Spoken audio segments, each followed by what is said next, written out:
Sharing it around, my dude. It's the most me FC Dallas post I've ever done, now that I think about it.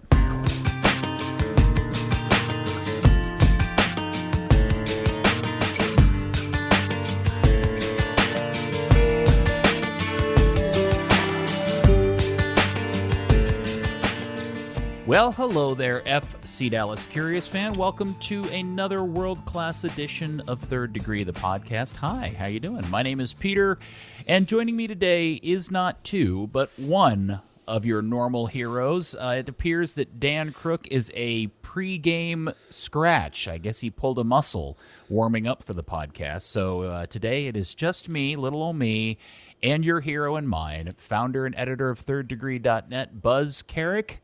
Come in, Buzz. Hello, Peter. How are you doing? I believe Dan's birthday was at the end of last week, so he's probably still in recovery. I believe that's what's going on. You know what he's recovering from? The day after his birthday was Luton Town versus Watford, and they lost to Watford 1-0, I think. So he's probably still in mourning or in jail after going on a tirade, rioting across the town, destroying things. Yeah, that explains a lot. Outrage. Luton Town Hatters outrage. Hatters outrage. They're mad. Very mad. You don't lose to the hornet-shaped reindeer or whatever that is. I can never remember what is that? It's not a reindeer. I think it's an elk, isn't it? No, it's not an elk. Oh. It's dag nabbit. I'm gonna forget this story. It looks like a reindeer, but it's not. It's like an offshoot of a reindeer. But the mascot for the team is actually a hornet. For what? Did you know this? Yes, yeah. I knew it was a hornet because of their jerseys, right? But the logo they also have is a guy. horn. They also have a person running around in a giant cartoony hornet, like their version of Tex Hooper, except as a hornet. But that's not what's on their crest. It's this reindeer-looking thing, but it's not a reindeer. It's some offshoot or spin-off of a reindeer, but I can't remember what it's called. Anyway. Well, one of the great things about English football is their history and how things evolved and changed, and so I'm sure there's a fabulous story there for Watford fans. I'm sure it is, but I know that Dan considers all of it, quote-unquote, scum. Right. He calls it scum. Yeah. Which seems really harsh, by the way. That seems very inappropriate, non-PC, but he's English. What does he know? Yeah.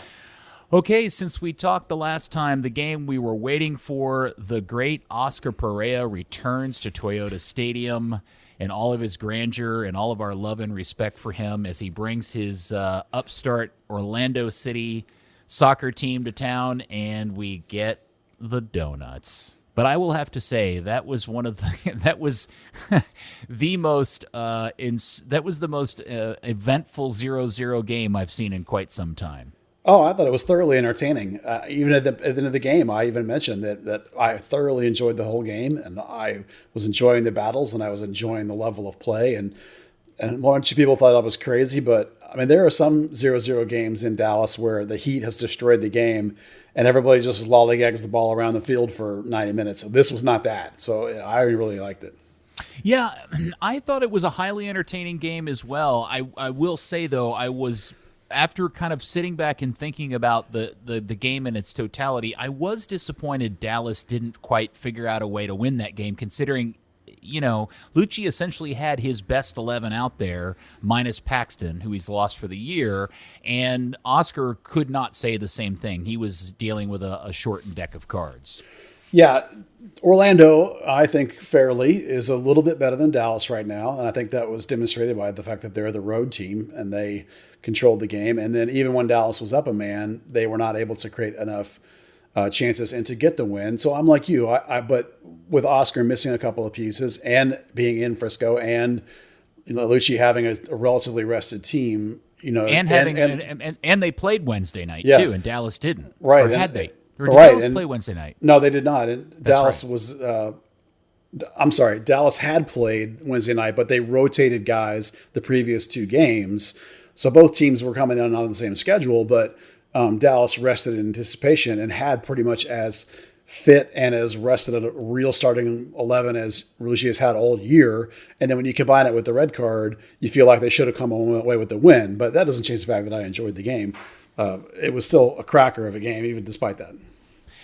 Yeah, it was a good result. The weather was nice, and of course, we all got to see the great scenes of Lucci and Oscar, congratulating or embracing each other. That was all very nice. It was all very friendly. It never turned sour in any sort of way. But I'm kind of interested in your overall thoughts about the performance of the team. Specifically, the person I was most excited and thought did such a great job considering who he had to man mark was Brian Reynolds, who I thought had an outstanding game. Yeah, I thought collectively the Dallas defense, which is their best asset this year, was really good. Reto Ziegler was my man of the match because I thought he was particularly good on picking up extra attackers running into his zone, which when Hollingshead on your left happens fairly frequently, and Reto did a really nice job with that. But I agree with you. I thought Reynolds did a really nice job on Nani. Now, you're not going to shut out Nani completely. He's going to get a lot of action. And in fact, he had 9 shots, which sounds like a whole lot because it is a whole lot. But if you go look at where they were, Brian, and with Matt Hedges helping him, of course, that's a huge part of it, was able to make those shots come from outside the box and from out on the wing, which is what you want because you're not going to stop the guy completely. What you want to do is make him work really hard up and down the field because he's not going to check back. So Brian was free to run the field all day, and you want to not let him beat you to the end and cross, and you want to not let him drive past you to the inside and shoot. And Brian Reynolds did all those things. So for a 19-year-old kid, that's a fantastic performance against a guy who's played, I mean, let's be honest, at the highest levels you can play at. Yeah, it was a good defensively. I felt really solid about the performance. And you mentioned Ziegler, who in particular was reading the game really well, was stepping up and cutting out passes, and didn't look to be the 30-something that we always worry about him in terms of fitness and form and so forth. He really stepped up and had a good game. I thought we saw some of the best from Ryan Hollingshead in quite a while now that he was more in his natural left-sided position. Yeah, I think both of those things indicate that, for the most part, that's going to be your set, that 4 going forward. In particular, Reto benefited from a little bit of the rotation by not starting on the game before. And Hollingshead, too, who was in and out a little bit of the couple of games before. This schedule is so overloaded that, except for this week, Dallas is going to have to do that the rest of the year. Luch is going to have to do that the rest of the year because you're basically going to play every Saturday and every Wednesday, and you're going to have to go through most of this season resting. It won't be like all back-to-back like this week was because of the Orlando coming in, but every game you're going to have to rotate and check somebody in and out, even if it means just don't start and come in at the end of the game. So you're going to see Johnny Nelson. Johnny Nelson's going to play some games. Brisson is going to have to play some games. You're going to have to see in midfield, you're going to have to see Tanner and Cervania both play games. Without passing, Jesus is probably still going to play some games in the midfield and up front. Papi's going to play some games. You're going to have to rest some of these guys or else you're going to burn out and crash and burn within like 3 weeks.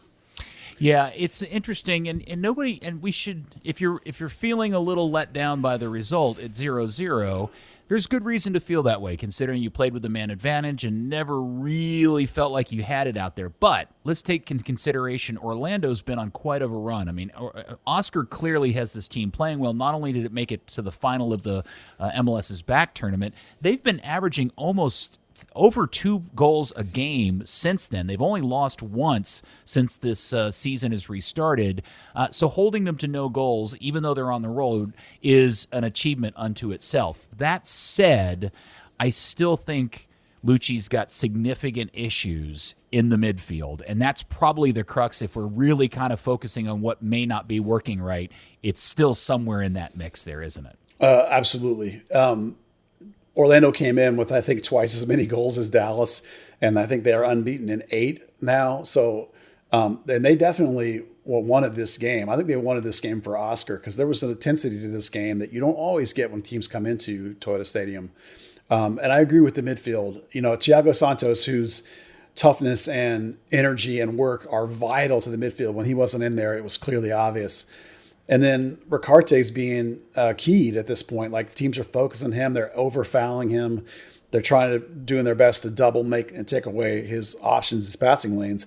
So the other person in midfield has got to do more. And that was a combination this time of Brian Acosta, who wasn't terrible, but wasn't the best he had been either. So he's up and down on all over the place. And we'll come back to later, like whether we think Tessman's really pushing him or not. But I don't think you got quite enough out of that position. The overloads on the outside were happening from the wings. That was really good. But the really telling thing is Franco Jara is not getting enough touches in that danger zone, that top of the key, that just inside the box. In my breakdown, I showed his touch map, and it's all over the field. And there's only about 10 of his, I think 38 touches are in the danger area. So that's not enough. They need to figure out how to get more balls to his feet and get him more often in the right position, which isn't just on him. It's partially on him a little bit to stay at home a little bit more now that the team's playing better. But for the most part, they still are not. I mean, think about it this way, right? Jara's been here for what now, like 6 or 7 games? Riccardi's been here for like 5, playing with Acosta, playing with Santos. That's all, you're still in the first third of the season for all those guys in terms of the number of games played together. So, the offense is still learning. We forget, even though it's October, we forget we're in the first 2 months of the season, right? So it's going to take some time, and I think it'll come with work. So so let's also talk about the fact that we got maybe the most Santiago Mascara performance of all time. He ends up getting subbed out in like the 24th minute of the game or something ridiculous like that, and it was a very Edwin Jossi like moment, by the way. Yeah, he went down and sort of held his leg a little bit, and then got up and kind of ran some, but obviously couldn't run full out. I mean, if Lucci didn't have 5 subs, would he have tried to push him a little bit? Possibly. One person joked that 10 minutes of the 24 that he ran was his normal performance level anyway.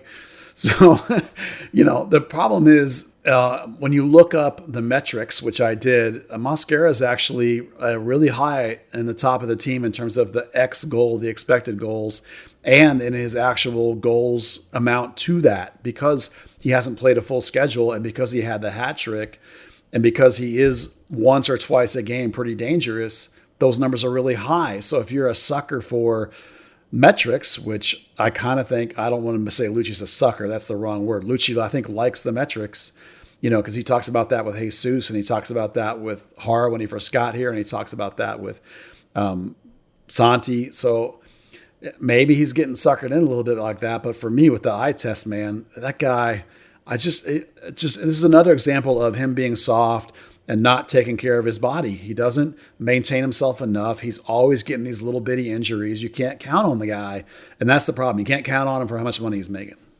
Well, and guys pick up little nicks and knocks here all the time, but you can't help but get the sense he's a guy that feels one little twinge of pain, and then he just wants to shut everything down, and he just won't play hurt, right? You don't want guys to play injured, but you'd like to see guys fight through playing hurt, and he just won't ever seem to do that. Now, I did read today that they claimed it's like a grade 1 or 2 quad strain, and maybe it's a legit injury. I don't know. That's legit. Coming off the hat trick that got everybody, maybe here's the turning point. We've had a lot of really poor. We've had 3 poor performances out of them since then. Yeah, I mean, he got lifted the next game after the hat trick in like the 60th minute. It's just typical with him. And look, is he really hurt? Sure, that's a real injury, but it comes back to mental toughness and work and energy. Like, you didn't work hard enough to be fit enough that you didn't get a quad injury. It's like if you're, for my opinion, if you're slightly out of shape and you're not strong, he has large muscles. That's not the same as being tough and strong in your muscles and strong in the areas where you're weak. You work around these injuries. If you're chronically injured in one area, you work around it, you build around it to try and compensate. And he just doesn't have that. Like, the minute something's going wrong, he shuts down. It's just, I'm just over the guy. And I want to give Lucci credit because he will stick with a guy way longer than I will and give him chances. Like Cobra last year, I was out on Cobra 100%. I admit it, and Lucci gave him chances. And so, he's trying to give Santi chances. He likes to give people second and third opportunities where I would have been, and I'm done. And I would have shipped him off a long time ago if it was me. All right. Well, then let's talk about Fafa Pico, who took his place, and where are we on Fafa at this point? Because I get the sense that there's a lot of things I really like about his game, but ultimately, when I go back and think about what he did at the end, by the end of pretty much every game I've watched, I'm like, yeah, but you know what? He didn't score, and I don't remember him really creating any super dangerous moments. But I sense that he worked really hard. Well, the thing for me about Fafa is that he does work hard and that he is quick, he is fast, and all those things are true. So when he goes up against a player that isn't fast, that has a little, that he has beat, then he'll destroy the guy. You remember the game, I want to say it was a month back now, and I can't remember the exact opponent it was, forgive me, but he absolutely destroyed the right back on the team he was playing just anytime he wanted to. But then you see him go up against a guy where they have a right back who can run, and then now he can't get by a guy consistently, and he can't get that little bit of a space to get balls in, and he doesn't quite have enough nuance or quite have enough extra ball skill to be effective when the other guy is really fast. So you end up with an up and down sort of performance, depending on what kind of player he's going up against. In this game in particular, he was in the game and he did a couple of things that appropriate. He played correctly. He wasn't impactful. And sometimes it just doesn't happen. Yeah, I'm sitting here looking at his passing chart, and he has this weird little cluster of good passes just inside the midfield stripe in Orlando's attacking half, but they're just like little distribution passes to kind of continue possession. They're nothing appears to be really in the box or in area 14 or anything down near the goal line or anything. And that's just kind of reflection of how I remember his game on that particular night and overall. So I'm still very much up in the air as to how I feel about him as an addition to this team. I certainly think he is overall better than Mosquera. No question about that. I just don't know I still think they still don't. Let me re-say that. I still believe the club has yet to solve their problem on the left side in the attack. Yeah, I would agree with that. And in this case, you know how Oscar's teams play. He was here for 5 years. They sit in a mid block to a low block, and they counterpunch. So they're sitting deep with their wing is sitting back on top. He's not checking back, but he's at least sitting back and on top of the outside back. So there's not really the space for Fafa to make like these over the top runs, and instead he has to try and break guys down, and that's not his game. That's he had 4 dribbles in the zone that you would like, which was in that left side, of course, in the attacking third, but he only beat a guy 3 out of 4 times. Right, it just didn't happen for him in this game in terms of them having help inside. They know where the danger zones are coming from, so it wasn't a good matchup for him. Can we do that? But there definitely have been games where he's crushed guys. So he's not a $1 million player. He's a middle of your team, solid addition, that you can, sometimes is good, sometimes it's not so good, but never really terrible. I don't want to rip him. He hasn't been bad. And I agree with you 100% better than Mosquera. For me, I'd play Fafa every game the rest of the way if it were up to me, Yeah, I think, in recalling the game and looking over the stats and the score, box score and everything, what I'm immediately thrown back to was my weird frustration with Lucci's substitutions. I could not figure out for the life of me why he brought Ferreira in for Ricarte.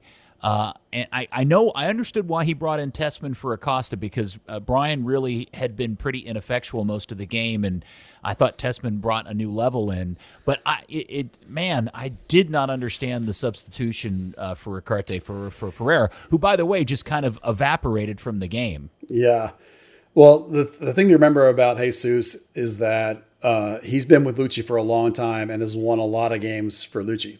And in particular, if you remember, obviously, most people will, he was last year's leading scorer. Excuse me. For the team. So, and arguably MVP, I don't remember if he won MVP or not. But, you're talking about 10 games since then. And listen, I think he's been horrible this year. I don't think there's any question. But it's understandable why, for me, when I try and put myself in Lucci's mind when I think about these things, and I can totally understand why Lucci has ultimate faith in the kid. Now, has he been good enough? No, unquestionably, he's not been good enough. But I think you're going to continue to see him be an option late into games. Certainly right now, if you want to replicate the way Franco Jara plays, Jesus is the closest to that. Pepe is dissimilar in style. And with Paxton hurt, the only other player that you have that can 10 really is Thomas Roberts. And I like Thomas Roberts, but Lucci doesn't have the faith in Roberts. So it's not surprising that he hasn't come in yet as the option. And Jesus, really, honestly, who else do you have that you can bring in? Or who else, not do I think could bring in, who else does Lucci have that Lucci is willing to bring in? And that's what I don't have an answer to. Well, the part of the question going on here is why he brought him in, and I do think it takes it does mean that we need to take a second to kind of look at Ricarte's game, who, to be fair, really wasn't having a very impactful or effectual game himself.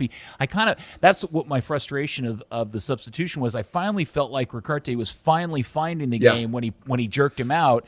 But what do you think was keeping the new guy from performing well in the game up until that point?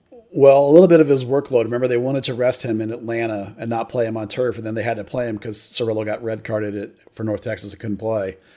And the other side of the coin is that I think teams are focusing Ricarte and they're doubling him and they're fouling him. At one point, Thiago Santos was even counting off fouls. Now, officially, Ricarte only got fouled one time officially, but he was getting hit a lot, and that ref was letting a lot of stuff go, a lot of clutchy grabby, a lot of trying to deny him the opportunity to turn. So you remember that one of the things Lucci always talks about with Jesus Ferreira is his line breaking, is the way he cut checks and makes passing combos between the spaces. So probably Lucci's looking for that kind of play in order to try to break the game open a little bit. And when you combine it with perhaps Ricarte still being working on into his complete 90-minute fitness, that's what I'm thinking Lucci's looking for there. Now, I agree with you that Ricarte's a special player. Leave the guy on. We want to try and push his minutes towards 90. At the same time, he hasn't played since, 3 or 4 games since January. And he just came off a turf game, and maybe they're just trying to protect who is now their new clear superstar key player. So that's kind of what my guess is to what Lucci was thinking there. Yeah, it was overall. I came away from the Orlando game feeling, well, at least we didn't lose the game, but you did kind of wish they had performed better considering the advantages they have, especially after the ridiculous second yellow they picked up. And they had a man advantage for a decent amount of time, and they did press. They just couldn't finish the game off. Yeah. I do wonder, and I'm interested in your take on this too. I do wonder if this club is missing a killer instinct kind of guy. Can you get it from one guy? I think they're definitely missing a killer instinct from time to time. I think Hara probably has it. Is it not translating to the team? Is it because they're young? Are they missing somebody that is going to grab a guy by the scruff? I mean, I feel like Hara and Santos are kind of those kind of guy. I don't understand. Do you mean like, do they have I don't know. Like a vocal leader type? Maybe like a Daniel Hernandez, or is it just like, is there too many young guys that don't quite have the desperation to absolutely win at all costs kind of mentality? I don't really know. I just feel like sometimes this team has trouble putting games away that they should win. Yeah, I think the oddity of the game against Orlando was when Ricarte was on the field, you still very much have the sense that you're looking at a team that is still figuring itself out because there's some new pieces in there. I mean, Hara and Ricarte are critical components, but the reality is, I mean, this is the thing that's so ridiculous that I think a lot of people forget. Now, while they went 200 days without playing a game, Santos, Ricarte, and Hara are all essentially still very new to this group, right? And they're all still trying to figure out how to play together. And that's really kind of the vibe I get when I watched the first, 66 minutes of the game. What I got disappointed in and what really bummed me out was when they had the man advantage and they made the change and they stuck on players that should know the system and have that kind of chemistry. That didn't appear at all, and you still felt like this was a team that still didn't quite yet know what to do with the ball when it had the advantage in terms of manpower and the ability to push forward and go for the jugular, and they just didn't know how to do that. Yeah, I would agree with that. This team's gotten criticism in the last couple of years for their offense being a little bit uncreative and a little bit one-dimensional. And I think that as a midfield now is trying to work that out and trying to work themselves in with Franco Jara, he is changing that. Clearly that guy plays at a very high level and has very good ideas. But one of the key guys around here for a long time now has been Michael Barrios. And Michael Barrios' bit, we all know, is a one bit, right? It's beat the guy with speed and then fire the ball into the box. And if they have that shut down, I don't know that Barrios has a lot of ideas outside of that. And that might also be true of Franco Jara, who's not Franco Jara, pardon me, Fafa Pico, who's a bit of a also run at you. And if I can't get by you, now I don't know really what to do. Franco Jara is not that. Franco Jara has all kinds of ideas, but those other guys are not on page with that. I mean, maybe that's why Lucci looks to Santi so much, is because Santi isn't just like Fafa and Barrios, that he does bring an alternative kind of idea. I mean, only for like 10 minutes, granted, but it'll be interesting to see over time Jara's influence on the offense if it becomes more complicated and less one-dimensional. Because Dallas definitely has a history of, if you pack it in and sort of solve those two attackers, well, it was once two, but is now two, they don't have a lot of other ideas. And I think that's still true. So after watching the bulk of this season, are you feeling? Where do you sit, Buzz, on the Brian Acosta, Tanner Tessman, Brandon Cervania? Like, who is that other center midfielder that should be starting games for Lucci? Well, right now, I think I would give Tessman a try, because I think he's played well enough that he's earned an opportunity. Because Acosta, for me, is a roller coaster. Now, there has been a half here and a half there where he's been great, and I'm thinking, man, if you could get 90 minutes of that every week, oh my gosh, that'd be fantastic. He is a guy in the prime of his career, and he is a guy that with World Cup experience compared to an 18-year-old Tessman, and what is Brandon, not 20 these days? Brandon Cervania at the beginning of the year, I thought had earned a chance to compete with Acosta, but he has not followed through on that. So I think you're at a point where Tessman deserves a shot. But what you have to understand, I think, is that, and what's going to impact this is that I think last year Lucci got, I'm going to say snake bit a little with the 100% play the kids movement, right? We've seen a team now go out and get guys in the prime of their career. And I think Lucci has learned that you can't trust a whole bunch of 18-year-old kids to win games. That sometimes you got to have a bunch of 26 to 28-year-olds, and that's Acosta. So I think he's going to give Acosta every benefit of the doubt and give the guy every chance to hold the spot. And for the foreseeable future, Acosta is going to be starting. If you only look at Tessman's performance, I think Tessman's outplayed him the last 3 or 4 games, but I don't know if that's enough to overcome what seems like all of a sudden is Lucci's reluctance to play kids.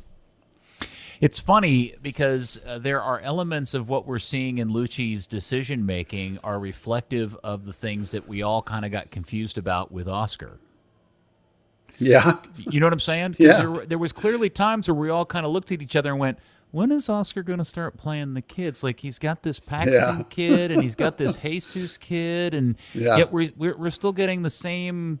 And at some point, did we all not come to the decision that maybe coaches want to win games and realize that the path to doing that probably isn't teenagers? Yeah, it isn't teenage. Yeah, teenagers don't win games. Guys that have played since they were teenagers win games. I'm not saying that you can't work them in. I mean, look at Brian Reynolds, right? That guy looks great. Looks like one of the best, 3, 4, 5 players on the team. But look how reluctant Lucci was to roll him out, and how long it took him to build up the confidence, or the desperation maybe, but more likely the confidence to really roll him out and let him have the job hands down.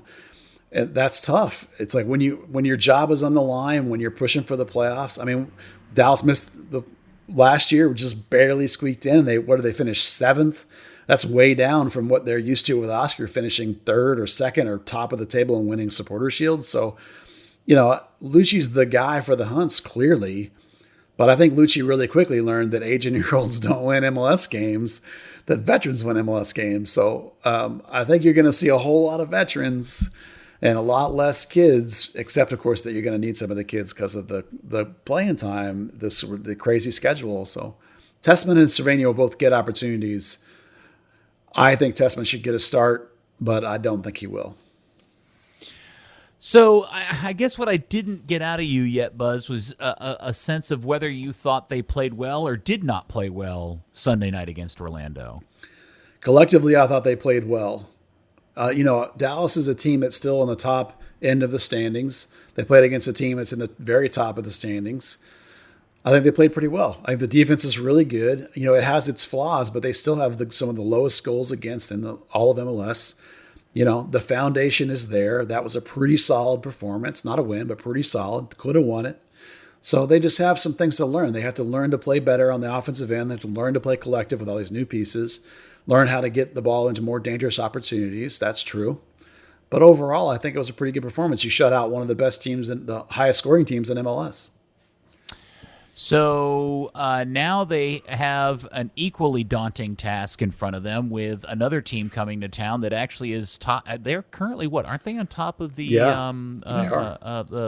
the supporter shield, aren't they? They are, but they just had a terrible performance last week. But they are still the top team in the league. Yeah. So Columbus Crew, the famous Caleb Porter, is bringing his Columbus Crew and Edwin Jossie, not Edwin Jossie. Good Lord, I've got that would be awesome.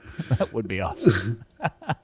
I'm so sorry that I mixed those two people up. That's totally unfair. I'm a bad man for thinking that. Anyway, so Columbus Crew are coming to town on Saturday night at 7:30 at Toyota Stadium, and this will be a completely different battle for Lucci to try to figure out what starting lineup he throws in there and what tactics he uses.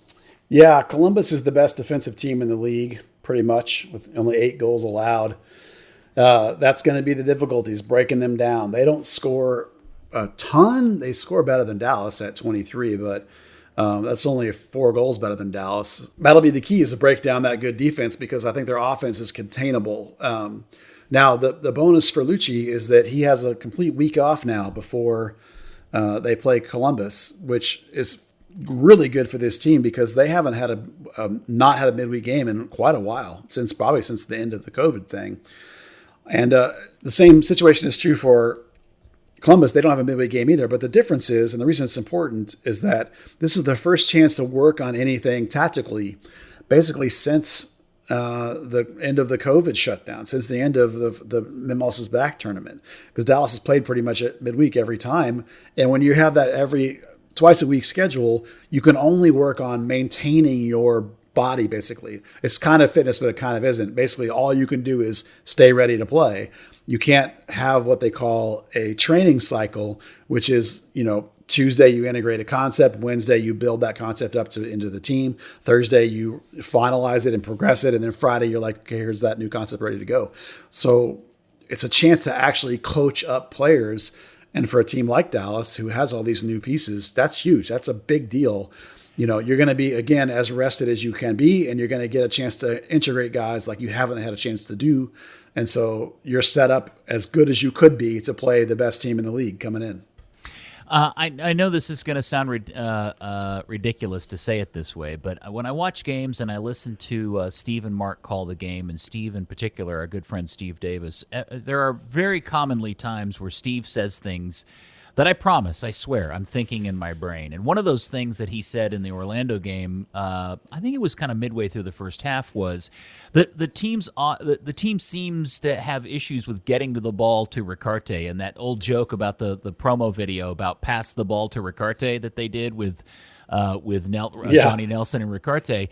And I do wonder, that's got to be something Lucci is spending an inordinate amount of time with, is trying to get their guys to be used to passing the ball to the guy in the middle of the midfield versus constantly trying to play it down the wings, which was by and large their singular tactic up until the point he got to town. Yeah, if you looked at the Orlando's average position chart, they pinched in tightly. They overloaded the middle and abandoned the wing. So Dallas, of course, played down the wings. It'll be interesting to see if that's a strategy going forward, compressing and congesting the middle because of the danger of Ricarte. Now, some of it will be onto him. He'll have to learn to find open places and come find the ball a little bit. But it's true that his teammates will need to look for him, and that includes everybody around the back line, obviously, but your outside backs for sure, your center backs a little bit, but Thiago Santos and Brian Acosta, all those guys are going to have to figure out how to find Ricarte. And some of that will be playing together, because you'll learn to expect him to be in certain positions, and you'll know if I turn, more than likely he's going to be there. In the subtle communications you develop with teammates, noises that you can make. I know this sounds crazy, but little Jason Christ used to do this little kind of noise to people that they knew was him. That little subtle stuff comes with time, and you'll learn the team, you'll learn the concepts, you'll learn where my guys are going to be, and McCarthy will come find the ball a little more, and it'll improve, I think. But you're definitely true. You're definitely right that they're not getting him enough of the ball, and they're not getting enough of the ball to Hara too, which probably is a byproduct of the former problem. Yeah, it will be an interesting game, but as we noted last week, once they get past and through this, the schedule suddenly becomes very floaty and attractive the rest of the way out. And again, they just got to get to the playoffs. Yeah, this year's going to be such a crapshoot in terms of who's going to be in what kind of form, who's going to be healthy. If you can get into the playoffs, it's going to be single elimination. You're going to have as good a chance as anybody of making some noise, particularly if you have a guy that can rise to the occasion and be a special kind of big game player like we hope that Franco Hara is. And once you clear this, you got some matchups that are going to be big 6-point matchups against teams that are below you in the standings. So you can take control of your season and get yourself ready to go for the playoffs. It'll be fun. I mean, that's the goal, right? Lucci said to get a home game and advance a little further. Yeah, and then the games kind of come fast and thick after that, but the challenges aren't quite as daunting as Orlando and Columbus back to back as we get through that. So and maybe the time to gel and get everybody kind of integrated just in time for the playoffs. At least that's what we hope for, right? Yeah, playing against teams that aren't quite as good, certainly when you can get things clicking. But the schedule is going to be pretty heavy twice a week. So that's a battle that going to have to keep rotating the squad. Yeah, and before we kind of wrap up on reviewing the game that was played and previewing the game is I just want to spend a second a little more on Brian Reynolds, who I was really super impressed with. He's growing in confidence and going forward, and I don't ever want anybody to think that I'm trying to say that he's better than Reggie, but there is an element to his game that is significantly better than Reggie's, and that's crossing the ball. That kid has thrown in multiple very good crosses that should have been at least put on frame in some shape or form, and that's probably the best part of his game is his danger in getting the ball in the box. Oh, the one he ripped across to Hara was ridiculous. The pace on that thing.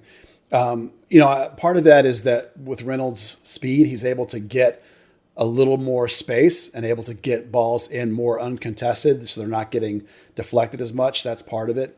His ability to play end to end is wearing guys out, and so later in the game it gets even more dangerous. He's not better than Reggie overall yet, but in some phases he is better already. And in the attacking phase, he's definitely more threatening. Now, the defensive phase, of course, he's still learning a lot, but having Matt Hedges right next to him, of course, is very beneficial. Against Orlando, they told him to stay home because of Nani. And you could tell in the first half and early in the second half, Brian's timing was off in terms of knowing when to go and when not to go. And he's getting a lot of direction from Matt to go, okay, go, get up there. And so that will get better when he's not as concerned with a guy like Nani. And that defensive side needs to be better in terms of positioning and in terms of game reading. But he's so fast that you don't even notice it half the time, because when he's out of position, he can catch up and make a recovering tackle. And then his ability to build out of the back already is so strong that Dallas is completely lopsided onto that side. That's their escapability, because Brian can play combos and he can just run by dudes, and it helps them escape out of the back. So much to like. Don't get used to him being here. I mean, what's it going to be, a season or two before he's gone? I mean, it ain't going to be long, not with that ability. No, and two notes that are two questions that I wanted to point out. One, on the sequence that resulted in Mendez getting the second yellow and that really terrible and stupid tackle he committed on Brian. I've still yet to see this in slow motion and up close, and I don't know if maybe it just doesn't exist. I swear Brian pulled off a absolute stunner of a skill check in that sequence where he stepped on a ball and stepped on it so hard he spun it out from underneath him so that he could turn and chase it. Did you notice that? Yeah, it was actually in the MLS skills check package that they put out on Monday. Yeah, it's basically like he received. It's one of those moves that high quality players do, where the reception of the ball and sort of slide flick all happens as one move. It's like touch, like a spin you kind of put on it. It's that kind of move between the guy's legs. And then, of course, he's so explosive that he beats the defender to the next point and the guy tackles him. Now, Brian drags it a little bit and gets the foul and goes down. And that's actually one that shows you how quickly he's learning. The first couple of games, he was anticipating contact rather than waiting for the contact and then, allowing the drag so the guy hits you, and actually waiting for the contact and then going down. So, a player that's rapidly improving in all these little subtle ways. And that move was just absolutely gorgeous. That little, so quality. Yeah. Now, the next question I have may be a little bit more controversial, because we all know that Brian's origins are as an attacking player. The club eventually shifted him to kind of an attacking fullback to kind of foster his pro career. But I do have a kind of weird notion that if one Michael Barrios was to go down injured, would it not make sense to see Brian Reynolds play that position? Because I have a feeling he'd be really, really good at it. Well, his origin, you're right, is as a winger and as a 9. And if you remember correctly, Lucci used him a little bit on the wing last year when maybe Brian wasn't quite super confident yet.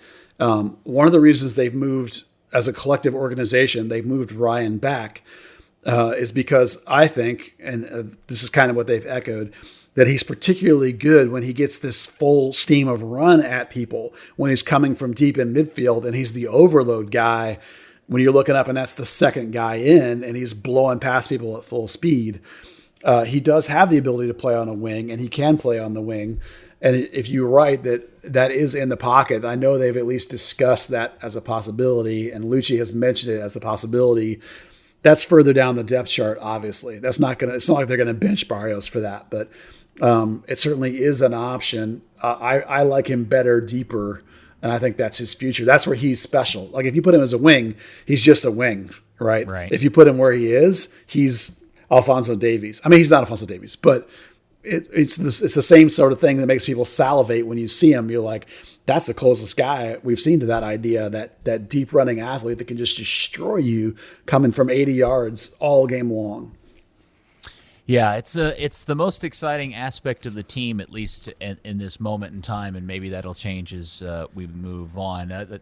I'm interested to see how the Ricarte but the Ricarte experience continues to grow. It was, as it happens with these guys, they show up and they play kind of this amazing debut game, and then that kind of falls off for a little bit, and then they got to find their form and come back. And I think that's where we're at with the Colombian at this point. So they and especially with his teammates getting him the ball, I think that's really the key thing that they could improve moving forward. I mean, often guys take half a season to play into this league. And he's already shown a lot of qualities really quickly, So as the team goes forward and as they play together and as he learns the league, it's I think only going to get better and better because the guy can really play at a high level. Okay, all right. So Saturday night, Toyota Stadium, Columbus comes to town in their yellow and black, and it should be an interesting game. We can hope for a win there. Anything else that you want to cover before we move on to the next subject? Not specifically. I think that was a pretty in-depth dive into just one game. I think it's going to be interesting to see the changes with the week off. That's the biggest thing I'm looking forward to this week listen, I wish I could go out and watch and tell you, but we'll see what the changes are. You're probably going to anticipate. I mean, more than I suspect it's going to continue to be the same middle three, and the only difference is he'll start Fafa Pico, right? Well, Santi's presumably out, so I can't imagine it'll be anybody at Fafa Pico. The only other option would be Ricardo Papi, because Ricardo Pepi's, if you're into the metrics now, he has some of the best metric numbers in the game. Like his X goals is really, really high. His goals added is really high. So like his play is contributing to Dallas's being in position to score, and that's something that they're missing. So there always is a chance that Ricardo Pepi could be that left wing instead of Fafa Pico, and we'll have to see what we're hearing later in the week about that. Okay, so we'll report back about that next time we speak in another when we do the next episode. Last thing is we about the time we started recording this, we published a thing for Third Degree that we've all been working on. I was the one that started it, but a lot of people have been working on for quite some time. And I'm interested in your point of view about the article and the thing that we posted over at Third Degree this afternoon. Oh, I think it's spectacular. I mean, we've been teasing it on the podcast for like a month now. And it was some of the stuff that you came up with from various sources I didn't know, which really surprised me. I mean, I feel like I know a lot, but even I, compared to some of the guys that we got involved that are real insiders that worked for the team, some of that stuff is just unbelievable. And I bet you there's stuff that didn't even make it that we don't even know about. It's a phenomenal list. And it just reinforces how absolutely crazy it is to cover this team year to year to year. Some of it's self-inflicted, some of it's league-inflicted, some of it's just pure insanity. It's the craziest thing I've ever seen. Once you put it on paper, it was mind-boggling. Yeah, and so the genesis of this was kind of sitting around just going, thinking about how this year has gone for this club. And when you start thinking about how it started, and then it got into the COVID situation and the Frank O'Hara situation. Well, it starts with the Frank O'Hara situations, moves to COVID, then the Jesse situation, and then you get into the Cobra situation, and you're just like, man, this just could not be a weirder season. And I just thought, well, yeah, was it really that much weirder than 2017 or 1994? 7 or something, 2003, and we just started and so we started collecting, and at one point I had this epiphany that, holy cow, I think you could literally go through every year of this club's existence and come up with at least one really quirky story that unto itself would be amazing for the entire history of a singular club. And for FC Dallas or the Dallas Burn, it literally has happened at least once, if not multiple times, each and every season. And so what we did was we went and talked to, I don't know how many different people. We put a spreadsheet together that we let people participate in and include their notes. And on a year-to-year basis, we came up with at least one, and in some cases 3, 4, and 5 really odd stories that happened to this team every year of its existence. And we call it 2020, same as it ever was. Yeah, I think there's only 2 years where we only had one thing, and most of the time it was way more than 2. It was most seasons are 3 or 4 or 5. I mean, it really is a crazy, crazy list. Well, and then we had a whole bunch of other stuff. Like I've got a stack of stuff that we didn't include because it just didn't feel like it fit. Like every team has injuries, but when we included injuries, it was because it was like Brandon Pollard getting his leg broken by Dima Kovalenko, right? Yeah. It's not that just some guy tears an ACL. It's that he got his leg broken by another player. But we also found a bunch of really quirky stuff that we didn't throw in there. And the one that completely blew me away, and I'm still trying to get some background on, I can't believe I didn't know this, Buzz, but in 2005, the club cut a deal with a local radio station, and that local radio station changed its call letters to KFCD, and they were broadcasting the games for some amount of time and then stopped doing it. But the station today, it's AM 990, is still call lettered KFCD, and I totally didn't know that. Yeah, I believe at the time it was, if I remember correctly, was maybe a Christian kind of station. But no, it was a Texas music radio station. All right. Well, okay. See, I remembered that they had rebranded, and I, like you, I Googled to see if it still was, and sure enough, it still is. It's amazing to me that there's a radio station in town named after this club that has nothing to do with this club now. It's hysterical. It's AM 990. After they stopped running, sometime after they stopped running FC Dallas games, they flipped to an all sports format. That apparently only lasted like 2 months. And then it went into bankruptcy, and then it became a Christian station, and now I think it's currently a Hispanic station. Yeah, I think if I was a billionaire that owned this team, I might buy that thing just to be able to, because it was named after my club. Yeah. I mean, we found all kinds of crazy stories and notes about it and things like that. So it was fun to write. It was a bit frustrating trying to figure out what qualified and what didn't qualify. And I'm sure people will read it and have feedback about it. But it was a lot of fun. And if you're a fan of the team, I think everybody will step away from it going, holy cow, I totally had forgotten about that. And it's amazing. This seems to happen every single year of the club's existence. You have to embrace it and kind of roll with it. And then it becomes enjoyable of like, are you kidding me? Look at all this stuff. It's just ridiculous. Yeah, this club is must be cursed in some way. Well, you always think about that famous saying about Tottenham Hotspur, which is that's so Spursy. It's kind of like the FC Dallas version of that. That's just classic FC Dallas for things like that to happen to them. And now it's starting to become the odd charm of the club.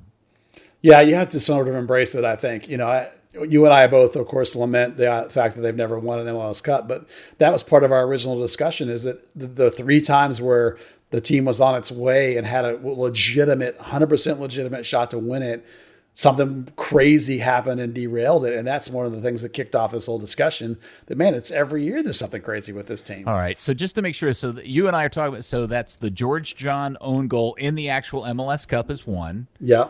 Mauro Diaz going down with the Achilles injury to end his 2016 season is 2. And 3 for you is Alon Suter's calamari poison. 97 when Dallas was the favorites. Because the number one team, the favorite on the other side, got knocked out.